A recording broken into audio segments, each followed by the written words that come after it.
Today, June 26, will always be marked as a day when this court attempted to rewrite a millennia of human history and dismantle the granite cornerstone of society in favor of an experimental construct that was deeply flawed. They did this 4 years ago, and that experiment was deeply flawed then and is deeply flawed still today. The court played lawmaker with Obergefell. It was a decision which has been used since then to only stretch the bounds of what is well-ordered and decent and defendable in society, the family. It's taken the very definition of marriage and made it ambiguous, and then replaced it with a social construct.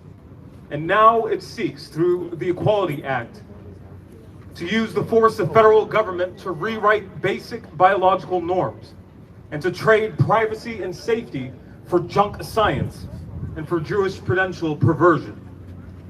The only benefit to this deeply flawed decision is that it sounded an alarm to freedom-loving Americans. It put us on alert. It awakened us. It told us, as it acted like a witness, that it was an external manifestation of where a culture would be if the faction within the culture wanted nothing more to do with religion. It told us what would happen when the guiding morals of religion were no longer desired, and if faith were to no longer have a protected place in guiding society's ethics. If Obergefell was good for anything, it let us know what culture would be like if religion was removed. A hearing on the Hill just yesterday, right across the street, demonstrates this point. As legislators seized at every opportunity to decry the so-called ills wrought out by religion, as they challenged the Religious Freedom Restoration Act in a committee hearing. A hearing which, at its core, just like the Obergefell decision, was just another attempt to tear down what is well-ordered, what is defendable, what is decent in society, the principles of faith. And as warned by the good justices who dissented during the Obergefell decision, the end goal of the LGBT agenda is to limit our teaching and our advocacy, to limit it to the four walls of our churches, and to render it silent in the privacy of our homes. That's what the anti-family agenda seeks to do. They seek to limit our ability to believe one way in our hearts and dare to live that out in the public square. They seek to limit our ability to work out and to live out the rights of thought, of freedom, of speech, of belief, and of free exercise. My friends, that is a far cry from what is intended at the origin of this country, and it's a far cry from anything that we're willing to tolerate. The court may have tried to convert our morals through this decree, but they fail to realize one thing, that when they contend with our beliefs, when they contend with our convictions on this matter, they aren't just waging war and a dispute against flesh and blood, but they are confronting the very laws of the universe. And it will take more than just a shaky, half-baked, shallow opinion to compete with the solid rock and the firm foundation of truth. Believers everywhere were awakened to this fact, and they know this truth and are ready to defend it, ready to defend traditional marriage, regardless of attacks, regardless of slander, regardless of persecution. But don't just take my word for it. Listen to the words of Kim Davis, the Kentucky clerk who defied the order from this court and refused to issue same-sex marriage license on the day the decision was rendered. Kim Davis says, "I was not about to violate my conscience just because 5 attorneys who wear robes thought I should. Whatever the cost, I said, there is no way I would issue same-sex marriage licenses." Kim Davis says, "To me, this was a heaven and hell decision. It was black and white. There was no gray at all, no room to straddle the fence."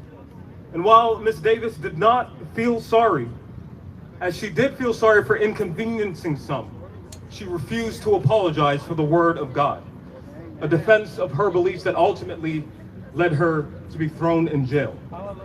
Our client Kim Davis's story became an archetype, as many more around the country are emboldened in the same manner to do what she bravely did that day, and what we are doing once again here today, challenging the power of this court to place any law above the laws of nature and nature's God, and like her, being prepared to suffer the consequences wherever and whenever they may come. Unfortunately, however, the Proponents of the LGBT agenda are also motivated by this garbage decree. And they have sought to enshrine in our laws further erosions of religious liberty, to promote a culture which places same-sex lifestyle above God's design for marriage. In their latest attempt, the so-called Equality Act is a proposal which hijacks true civil rights and places sexual orientation and gender identity as a protected class, as if to make it similar to race. It's a proposed law that has already passed the House of Representatives, and it intends to gut religious liberty protections while it promotes the LGBT agenda, forcing conformity to all their radical culture-changing goals while seeking to crush dissent all along the way. This bill, H.R. 5, attacks religious liberty head-on, as it places religious freedom and belief as subservient to the aims of the LGBT agenda, and won't even allow claims of violations of religious freedom as a valid cause or defense against it. That's the sort of policy that Obergefell wrote. That's the lawlessness that Chief Justice John Roberts warned of in his dissent. That's what freedom-loving Americans are up against. But that, my friends, is the very place where we have chosen to take our stand. Even if it means that we are called names, we will take a stand. Even if it means that all manner of evil is spoken against us, we will take a stand. Even if it means that we are hauled before magistrates and judges and before this very court, we will continue to take a stand like we are doing today. We will withstand the boos and the hisses, the scorns and the mocking, because we've developed a resilience born through endurance. Because although the Obergefell decision is merely 4 years old, truth is ageless. And our ultimate goal of restoring faith, freedom, and the family is everlasting. Amen. Amen.